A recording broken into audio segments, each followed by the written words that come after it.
everybody. Welcome to the Hallmarkies podcast. So, we have something a little bit different for you today for the podcast. We were invited to be part of a junket for the new reality series that they're doing, Christmas at Sea, on Hallmark Channel.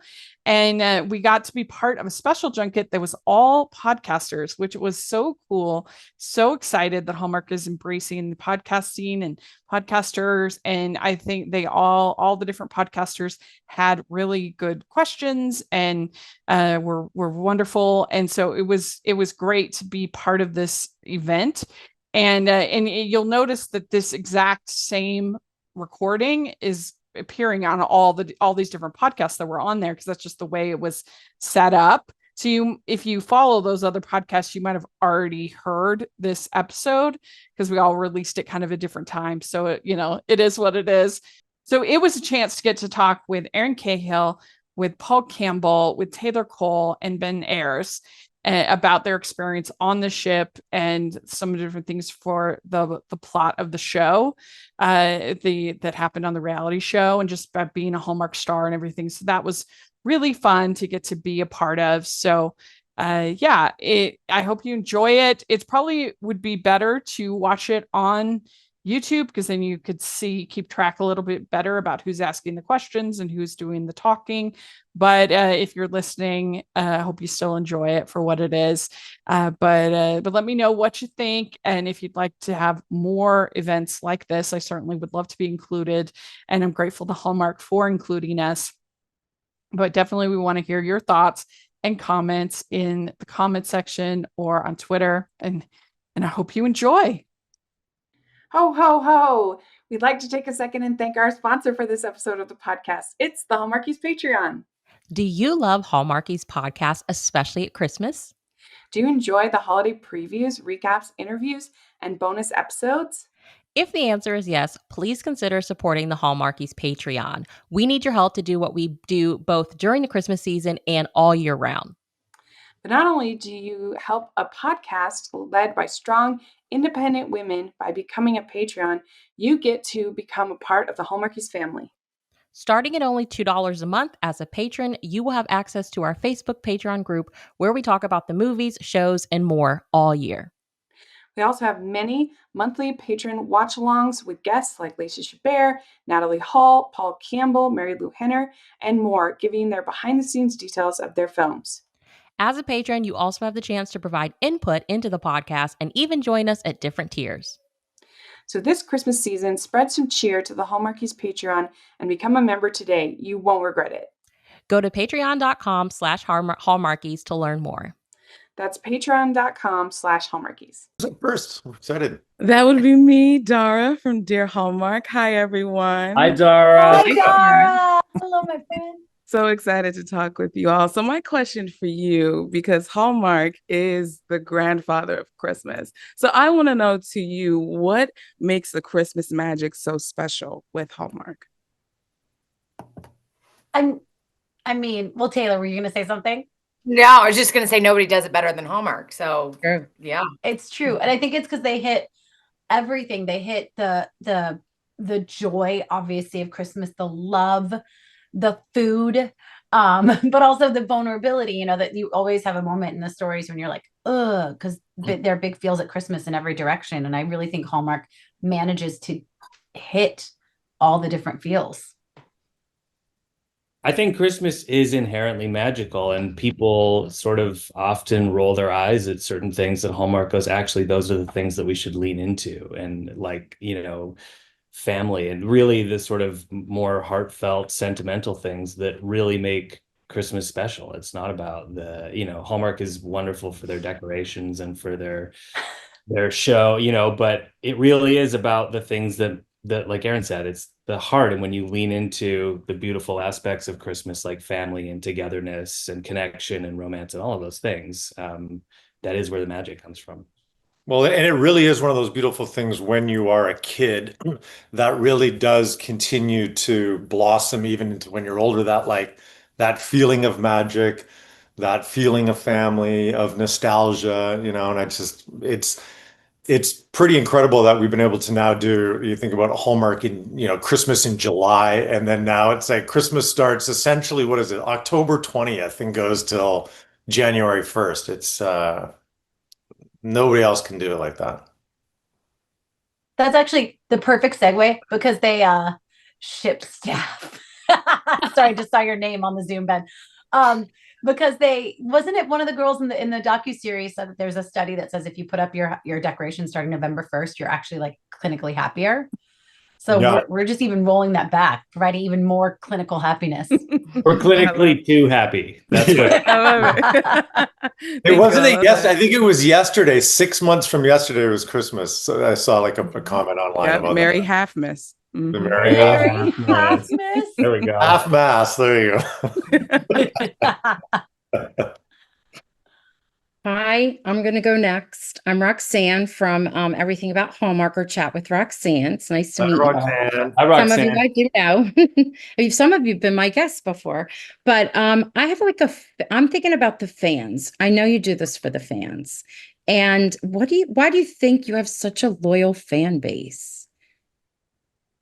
Well, first of all, I think Paul does it for the money, but I think one of the Sorry, main- you think? Yeah.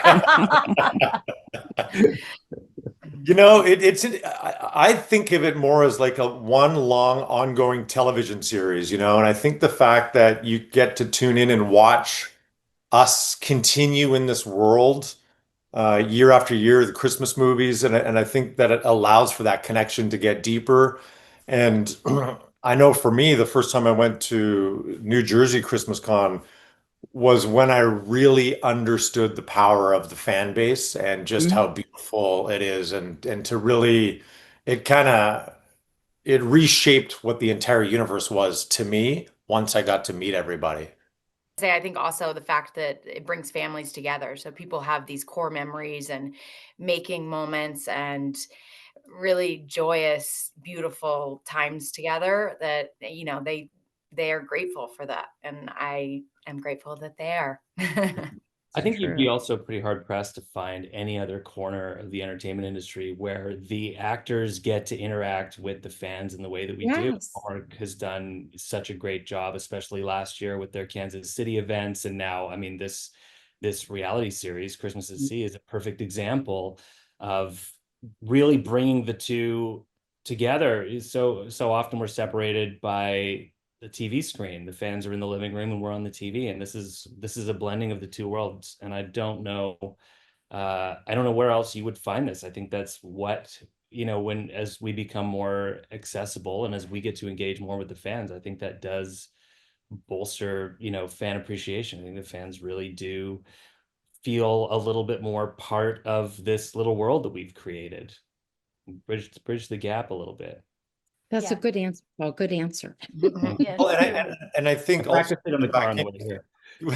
but it also encapsulates, which I think is which we talked about as well, as exciting as it is to come see us, it's also, as you're saying, Taylor, like that connection of bringing everybody together and then like-mindedness just of Christmas and these movies and the amount of friendships that have blossomed out of these events through the movies that we've made is what makes it for us even more special. While it is about us, we're like the facilitators of bringing everybody together of connection. It's Yeah. true. I think we get off something like this cruise, and I don't know who's more affected. The actor, like the actors, the people that have participated on our side. I feel like it takes us a week to come down from the high of something like that, and really how profoundly it does move us to have these interactions and to experience what the fans are, how the fans engage with these movies and give, we leave with this incredible sense of purpose and value. And I think we love it as much, if not more, than the fans do, to be honest. Thank you. Hi, I'm Megan from Girls Gone Hallmark. And speaking about the cruise, we had the opportunity to be on sail 1. And so we saw firsthand, and then again in watching the doc, the cruise was really all about recreating Hallmark movie magic at sea. So I'm just curious if there was a moment for you personally that really captured that Hallmark magic during the cruise. oh gosh, 13,000. yeah, I was just gonna say, I think it was like every day, all day. There were, it's kind of what these guys were just saying is like there's nowhere else that makes that connection, and not just between us and our supporters, fans, which is a gift for us, but also the everybody on the boat, like being on this Facebook chat and being like, oh my gosh, Nate, I'm so happy to meet you in person, and all. It's like these ripple effects of all these communities, and so it's like literally the magic Paul was talking about at Christmas literally was everywhere. It was like in the air. It was like, you couldn't turn a corner without seeing somebody that was like, somebody just handed me this bracelet they made, or two people hugging, or Tyler Hines handing you a bracelet he made. Tyler didn't sleep. I think he was just handing out. Yeah. But it was just like so many magical moments. I mean, I can think of so many. I cried. I mean, you guys know that these three will tell you I'm a big crier.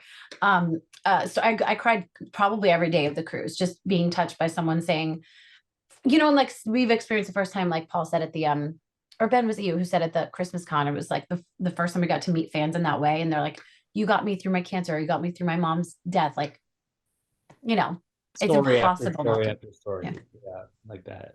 And this reality series is probably I would say the best example of it. We're spectators to these real life Hallmark stories playing out in real time. It was extraordinary. This was so unexpected for us. We didn't really know what to expect. We knew that there was going to be a camera crew on the ship. We didn't really know who the people were that they were going to be following and what their stories were, and sort of just we were asked to just sort of be available and engage and interact when we could. And then we all started to really fall in love with the protagonists of these stories. They were like these wonderful, beautiful, incredible human stories that we got to be participants in. And I mean, they were like the real life versions of these Hallmark movies. It was incredible. I had a standout moment when, I'm going to cry just talking about it, but I had lost one of my best friends to cancer while I was shooting one of A Reason for the Season, one of Hallmark movies. And so when I got the chance to come on the cruise, I got to talk about it. And it was her birthday.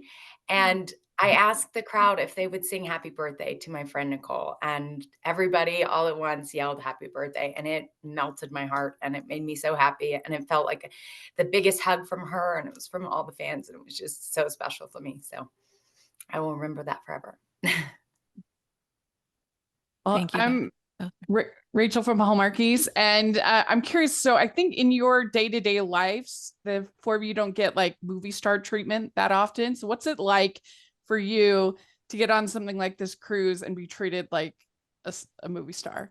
First of all, But that's what life's like for us. We just walk down the street and scream at people. Oh my God, it's really hard. That's why we just tend to stay indoors. I'm constantly being recognized by friends and family. I remember when we were getting off the cruise, and one of the organizers at Six Men, and she's like, I have done so many of these cruises.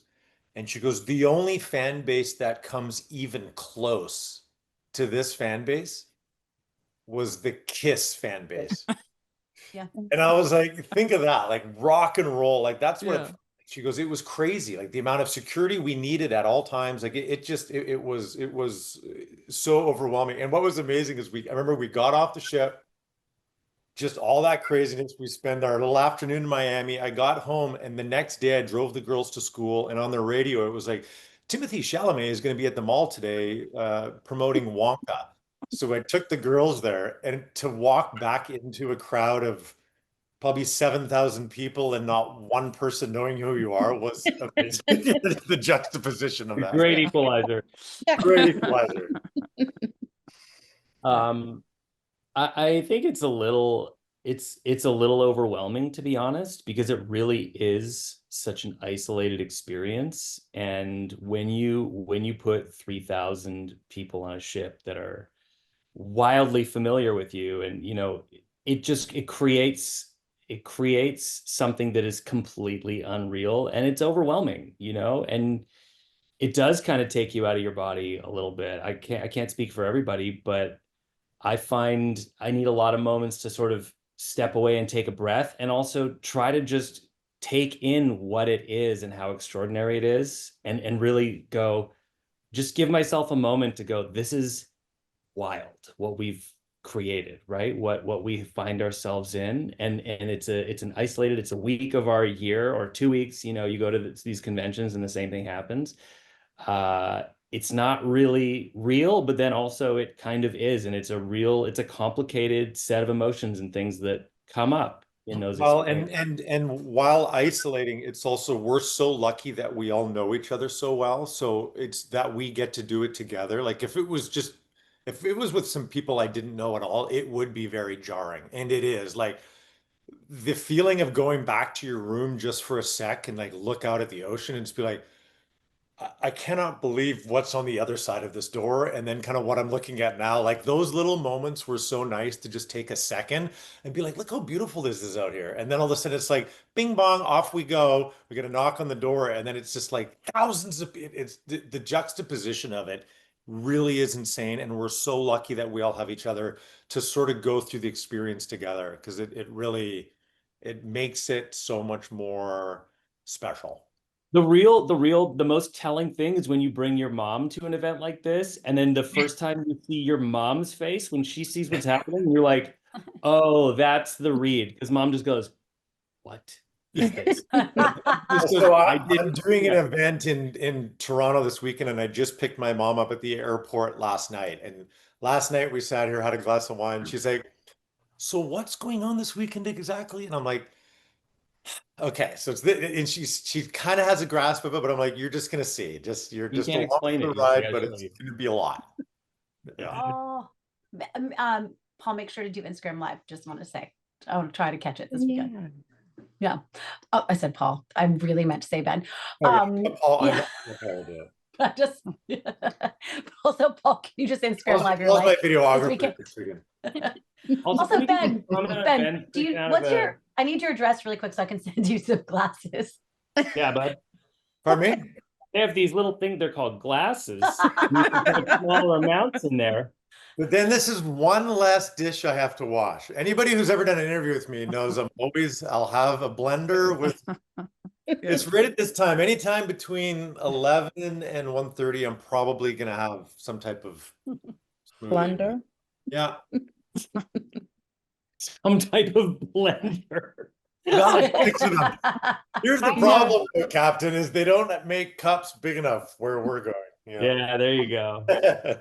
All I'm hearing is a challenge. Yeah. Cut to me Googling the biggest. The biggest cup. Yeah. Just a barrel. The Stanley Cup. Yeah. All right. I'm Eric Rutan from Hallmark Mysteries and More. I've had Paul and Ben on twice. Yeah. Taylor, you did a cameo for my sister's birthday. Erin, I've been trying. No, Erin. Tour timing, the best. Guys, I'm Mystery in. 101. I want a whole series around your character, Kate. So, but moving on. So for you guys, all four of you have been in a mystery, as that's sort of my wheelhouse.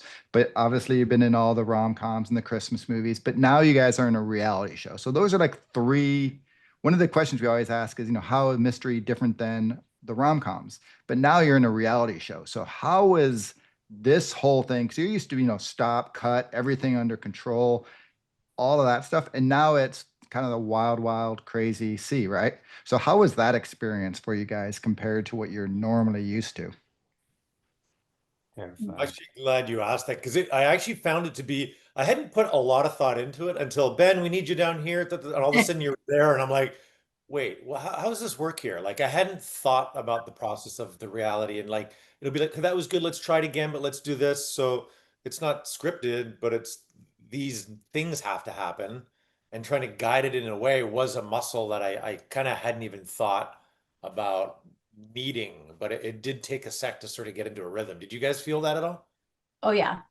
Yeah. I didn't do any retakes. There was no, I just straight through. Well, the weird thing is you're yourself Mhm. And that's a very vulnerable thing to be in front of an audience, right? I'm horrible at public speaking. I'm not good because it's just me when I'm on camera. Not Oh. horrible. I mean, compared to Ben, I'm not horrible. But sorry, I should clarify. But you know what? I get really, really nervous and I cry constantly. If I have to speak, if I have to give a speech, it doesn't matter if it's like a retirement, I just cry. And so I was like, oh, I'm just going to cry through the whole thing. When we're in a movie, you're in character. You're not yourself, but there's something really vulnerable about going, actually, this is me. You're catching a moment of Paul Campbell. And I was really nervous. Initially, I overcame it very quickly. I want you to know, because I'm like, wait, I'm Paul Campbell. And then I crushed. But initially, No, I you was a were little, nervous. You were nervous, especially for the obvious reason when it came down to having to do the yes. funny because that's their life, and you're gonna marry them. Like, what are we talking about here? It was so, yeah, and that was high priority. We talked about this a lot, and Ben and I, we talked a lot about like just about that moment and how special, how everything, like this is their real life. You don't get to joke around. It's not about us. We are participants. We're kind of the passengers here. And we have to be sharp and we have to not mess it up for them because they get one shot at this and this is their memory for a lifetime, and it's such an honor to participate in those, but it's a lot of pressure. And it was also incredibly exciting, but yeah, it was very, very, very different than anything I've ever done personally. Yeah, I prefer somebody writing my lines for me, but no, it was great. There was a lot of genuine connections and beautiful moments and just getting to interact with the fans. And honestly, the cameras are so far away, I didn't even feel like we were shooting anything. So mine happened to be a conversation and an acting scene with Andrew Walker, which was funny. But yeah, it just felt natural because it was. Yeah, Taylor, I was going to say something similar. When I was watching the show, there were times I was like, oh, I didn't even realize the camera was there or getting our faces or getting there were just moments that were caught that I was like, oh, that's so lovely. I didn't even know they were there. Yeah. Yeah. Because it's a real story and you get lost in the real story. Now you're just living. You are actually just talking to people and you're hearing, there is no performance element to Right. it. You're just there and there happens to be a camera catching it. Yeah. Well, I'm Sarah. I'm half of Suspenders Unbuttoned, and we've seen you all at fan events or had you on the podcast. So what made the cruise stand out to you? And how is it different than the other events that you do? I'll start. The cruise stood out because it was so contained. First of all, like you are all living together on a ship. You have moments where you have a room that you can step away to, but really, this is like 3,000 people on a ship for 4 days, and you're just doing this thing together, and you're living and breathing as one. And yeah, sometimes we're up on stage, but there's no real separation. You're walking through the hallways, you're talking to people, you're giving hugs, you're taking photos. Like it's really frenetic and it's kind of nonstop. I have never had better sleeps than every night of that cruise. I would just fall into bed and I would just black out from just from the adrenaline, from the energy, from the joy, from the energy on this ship was unlike anything I've experienced at any convention or any event ever. It was like at a level 11 the entire time, just the excitement and the joy. And you're just vibrating the entire time and you're going from one thing to the next in these tunnels and you're coming up and there's people and it was just extraordinary. It was so unique in that respect of the energy and the excitement that I haven't experienced anything else like that ever in my life. I'm glad that we had done the Christmas cons before because I couldn't imagine the first thing ever is just being on that cruise. This is the starting point. You're like, and you're just like, boom, here you go. Because it really was like it's almost like we needed the first couple albums to figure it out because it's so much. Because I remember the convention, it was so overwhelming, and I just couldn't even. The photos didn't really do it justice. So I think this documentary really captures the feeling of what it's like to be on our side, but also on the fans attendees side, Yeah, and I also think just in comparison to other cons and different things that we've all probably done before, you're standing in a booth and you get one person at a time, which is it's great, and I'm sure that they're enjoying it, but this was another level of connection that we're talking to everyone all at once, and you don't feel rushed, and you just are genuinely having a good time and spending time with the fans who love everybody on board. So it just is not comparable in any possible way. It's just so much more love and joy and excitement, but for us too. I mean, for me, it felt like what I would want a fan experience to feel like, yeah, as opposed to just standing in line and, meeting somebody for 10, 20 seconds. So I think this was just more personal. And they had unlimited cookies. There was just unlimited cookies. They were everywhere. You could have as many as you wanted.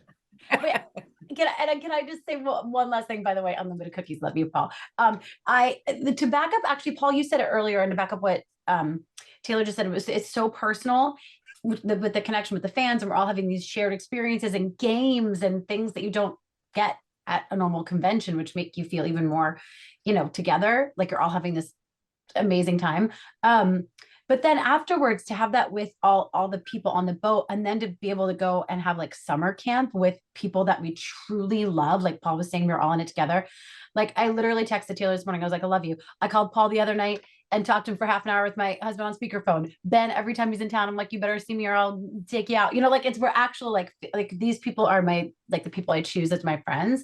And to have, for me, that was also so special. Cause like Taylor, there was a moment you and I were sitting on the floor holding hands, just crying. Ben, remember the day in the pool? And I just like completely, it was like, we were just all so happily exhausted from all the love. I just like leaned into Ben and I was just like waving at my husband. I was like, I got nothing, but I love you. It's just to have the both experiences of so much love for me was, it was the most amazing experience with the fans, and then to have summer camp with people I love. What? Amazing. Yeah. I love that the love was so big that it was exhausting. Yeah. I'm Julie. I'm the other half of Suspenders Unbuttoned. And I'd like to know that when you're on this Christmas cruise in a tropical climate and viewers are watching Christmas at Sea, are they still going to get those Christmas feels? Oh, yeah. Oh, yeah. I want you guys to say, I just talked, but yeah, it's like, it is looks, tastes, feels, smells, sounds. It is Christmas, Christmas, Christmas. They have Christmas in shorts. That's a real thing. Even in the tropics, they just wear shorts and short sleeve shirts. It's a little pared down. They don't really have the same sweater tradition, probably, but yeah. If Hallmark hasn't figured out how to do Christmas by now, then also as actors, we're pretty used to pretending it's Christmas in the heat like that. The nice thing for us is that we didn't have to wear sweaters and long pants and scarves and hats and mitts. If we don't have a line of sweat on our upper lip, it ain't right. Is that really Christmas? True. Hey, Eric, I like your background. Thank you. Oh yeah, there you go. I love that you guys didn't have to sweat your way through your Christmas scenes. Yeah, it's true. Did they lay snow down? Like snow? Did they do bubbles or something? I forgot. I think the last night, right? Oh yeah, there was snow on the last night. That's right. It was snowing. They went all out. Hallmark did it when we first walked on the ship. We kind of got a tour of the ship before any of the attendees were on the ship, and I wish there was video of us emerging into sort of the great room that they had decorated, because our jaws just hit the floor. Like we could not believe. Didn't Balsam Hill go to town? Didn't Balsam Hill go to town in there? But, I don't. Somebody went to town. Somebody went to town a couple times in there, because it was like off the charts. It was so beautiful, and I think that ship had just been like maybe it was a Kiss tour or something like that. They had like a It was like reggae the moment. That's what was incredible is how like it literally came in, docked, they sweep it, then they bring everything back on. Then they went out, then they came back for the first cruise, clean everything. Then it was a rock and roll thing, come back, clean it, and put all the Hallmark stuff back on. Like it's actually that crew was impressive incredible. which they Well, The movie magic. Yeah. We had the opportunity to meet the people who did the decorating on the first cruise. We sat with them at dinner one night, and it was interesting. There was a quick clip of it in the documentary of watching it all go up and knowing we saw them all kind of like taking it down the last night of the cruise and knowing it had to be packed away, and then they had to redo it all a week later. It was pretty staggering in just a couple hours. Yeah, in just a couple hours. I know it's pretty fascinating. What size of a crew What's did what's they- interesting also is because you remember like on our screens in the rooms, you could kind of watch the route that the ship is going. So actually from Miami to Nassau it takes, from what I understand, 2 hours if they just went. But if you're watching it on the map, it's doing this. It's just out there doing circles, making its way 2 days one of to those Nassau. cartoon Matt looks at the car goes, I was like, how much tequila have I had? What is going on with our how much tequila has the captain had? I wanted to ask, could you guys talk a little bit more about the different events that took place on the ship? Taylor and Erin, you kind of hit it on the head in terms of talking about how different it is from the different fan events that you've been at. But I'm curious because I wasn't on the cruise. Could you talk a little bit more about the specific events that you were able to engage with the fans with in such a special way? I mean, the beauty is we didn't even know what we were doing because we were thrown into what was the one, Erin, you were yeah, I mean, I don't even know how you pulled it off, but we were Was the all in improv. pajamas and she was full-blown Oh, sweat. there was like What was that? we got a script, but it was a cold read. Yeah. And right, remember, or no, and then we had to like hop in and do some improv or no, we didn't know what parts. That was it. We just like, and They didn't assign us anything. Nobody Yeah. told us what was happening. So they read a story and then just we popped up and started making the story come to life. And Erin took the full brunt of all of it. At one point I had Windstorm. multiple people blowing, like, because I was supposed to be in the wind, multiple people just blowing with their mouths in my hair. I think it's Paul, you might have been doing. Yeah, that's so true, Taylor. I forgot about that. That was right, because I was like terrified. It was terrifyingly wonderful. Yeah. And then Ben and I got to host bingo, which was one of my favorite moments. I happen to also love bingo, so I was like bummed I couldn't play, but I had so much fun hosting it with Ben, and yeah, fun things like that. I know, Paul, you hosted a couple things too, right? Taylor, Well, didn't you? I have two moments to stand out for me. I hosted, Kimberly Seston and I hosted a cocktail tasting. And those are no joke. And they're like, well, if you want to drink it, it's optional. And we're like, what are the options? Drink it fast, drink it slow? What are you looking? I'm like, wait. But that was really, really fun. And that was about an hour, of the just being really goofy and really silly. And just the whole crowd was super into it. But honestly, one of the most profound events was really unexpected for me we did a screening of Wise Men 2, and it was the first time that I had ever seen myself on screen with an audience and actually be able to feel how an audience reacts to our work. And I cried probably 10 times during that. People were laughing in all the right places. People were like, it was a really loud crowd, like, oh, they were doing all the ahs and and there was all these noises and laughter. And I was like, we were all the cast, Andrew, Tyler, Kim, and I were all there just crying, like just looking at each other going, we've never experienced this. We've never experienced our work with an audience. And it was so moving. And we left feeling on top of the world. It was incredible. Oh, that's amazing.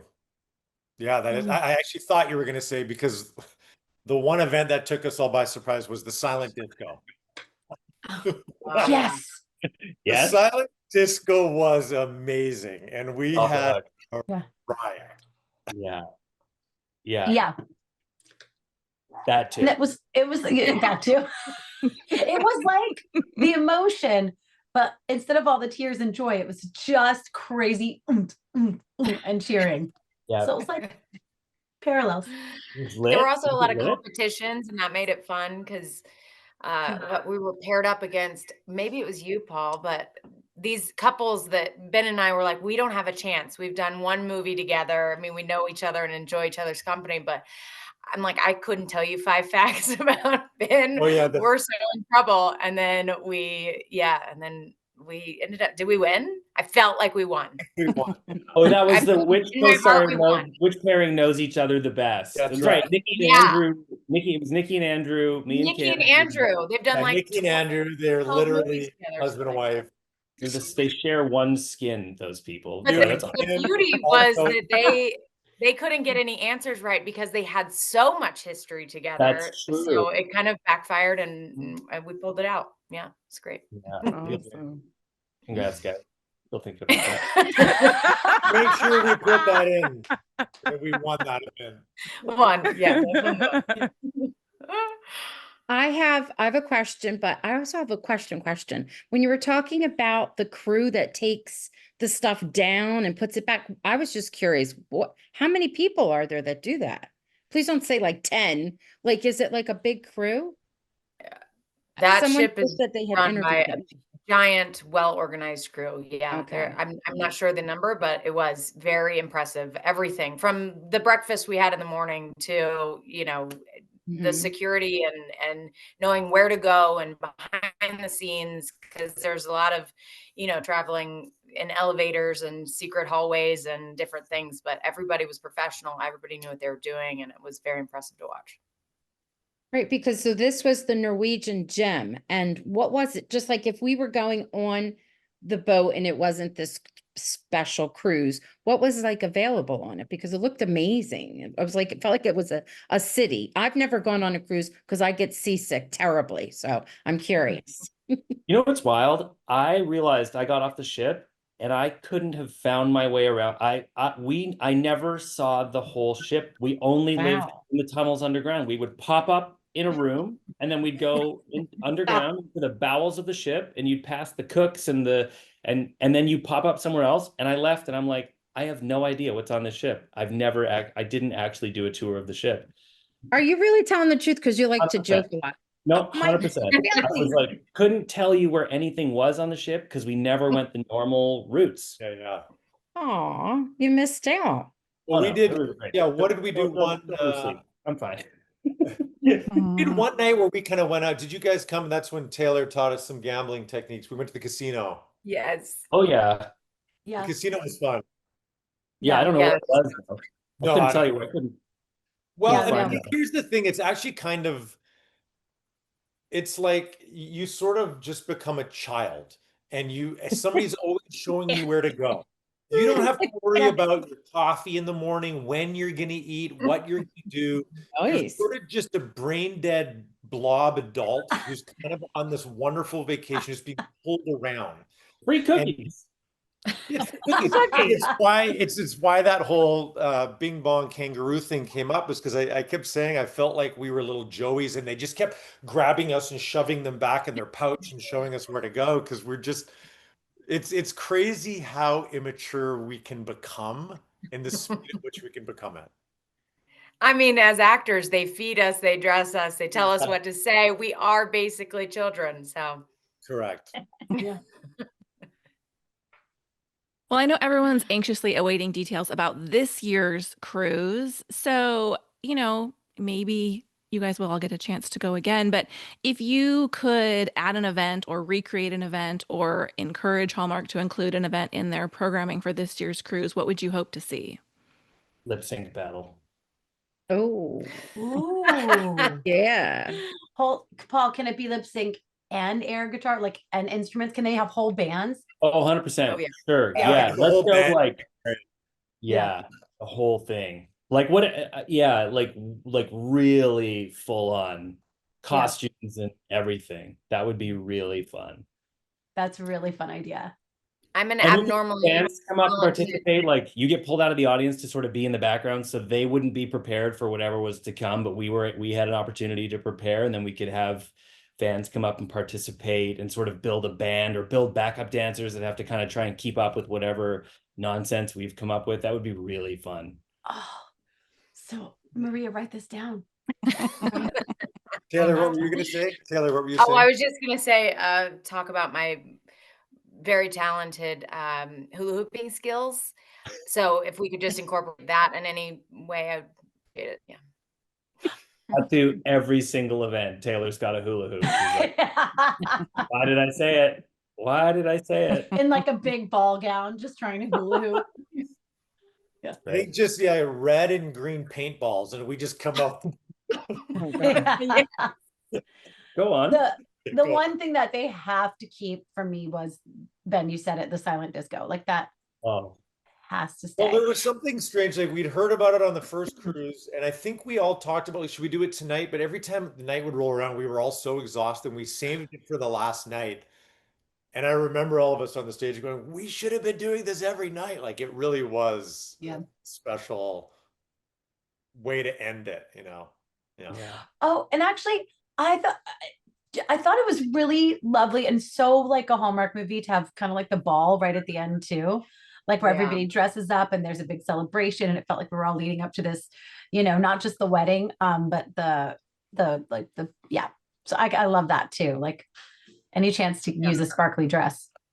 And the theme of each night. I don't know if that was portrayed on the Christmas at Sea, but it was fun to get to dress up each night. And I made it a whole pink theme for my friend with breast cancer. So it was just fun. It was creative, and all of that can stay. Taylor, you showed up with outfit. You absolutely knocked I'm gonna see if I can. And I have 1 week because I was a fill-in, so I was panicked on Amazon shopping. But to have those guidelines really helped because I knew what to search for. I'm pulling this up, you guys. Can you see this? So Taylor, like Paul said, showed up every day. We were like, what is happening? So this is when we went, like the cast got like one afternoon to go to a beach together. This is Nikki. This is how Nikki got off the boat. She was like, look at me next to Taylor. Like, what is That's happening? so funny. Taylor, you always look beautiful. Every time I see you, you're beautifully dressed. Always. She always looks beautiful. Thank you. You're very sweet. It's a whole team. She's beautiful inside and out. No, by the way, that's so not true. You guys, we were all getting ready together in the morning. She would sit down. I'd be like, Taylor, when did you get here? You're done. She's like, no, I just got here. I'm like, oh my God. And she's that beautiful inside too. That's what's the miracle. No, I love you.